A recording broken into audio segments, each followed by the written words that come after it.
When I think of a region in World of Warcraft that inspired me, that filled me with wonder at the world I was inhabiting, at the scope, the potential, and the beauty, nothing will compare for me to Feralas.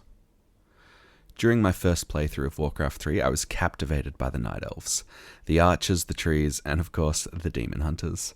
When World of Warcraft finally came into being many years later, I knew without a doubt that I wanted to be a Night Elf, and the archetypical hunter would be my role.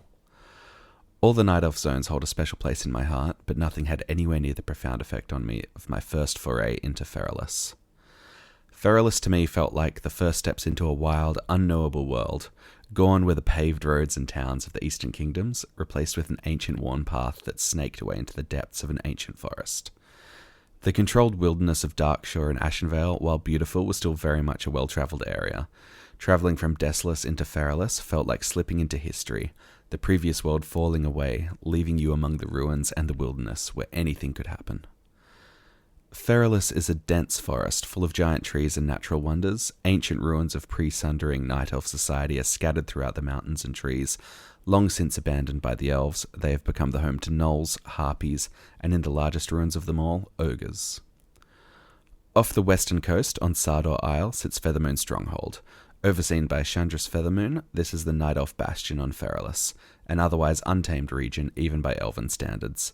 The southern portion of Sardor Isle is experiencing an ongoing invasion by the Naga from the Isle of Dread, searching for artifacts connected to their shared ancient heritage. Sardor Isle is also home to a massive population of wolves that I have fond memories of hunting and skinning for hours, a peaceful time for a budding leatherworker. Within the zone proper, wildlife flourishes. Bears, wind serpents, fairy dragons, wendigo, hippogriffs, and mountain giants all make Feralas their home, while scattered around the ancient ruins we find more sentient foes.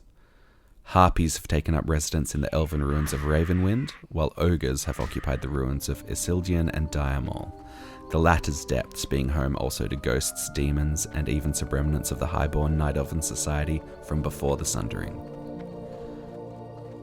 Eastern Feralas has a Tauren camp, where they live a mostly peaceful existence among the wilds. Feralas also has a small incursion of Silithid in its southeastern reaches, an early introduction to the old god menace that would come to plague us in the future. Along with Thousand Needles and Tanaris, it served as one of the first real encounters with these creatures, and they were intentionally left as a growing mystery of something dangerous to come that left me wanting more. Northern Feralas hosts the Twin Colossals, massive outcroppings of rock that you can visit the top of only for a risky trip back down. Something about the scale of those mounds really caught my imagination and only added to the allure of the region. I remember being just absolutely captivated by them and exploring them. Just north of the Colossals lies a portal to the Emerald Dream, guarded by the Green Dragons.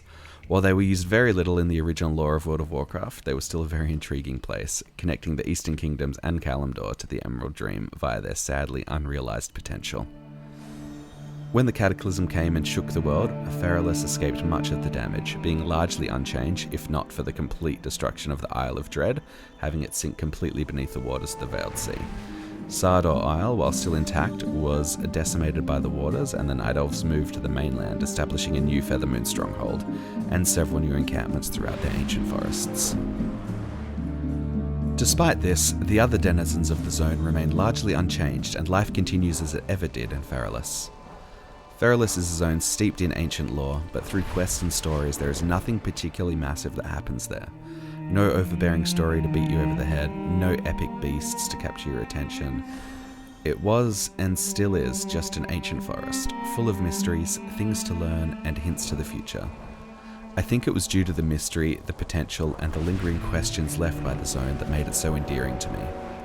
A land so far from civilization, so untouched by recent hands, where anything could happen and my imagination could run wild. I hope you've enjoyed this video. Let me know what regions in WoW caught your attention the most the first time you played through. Thanks for watching, and take care.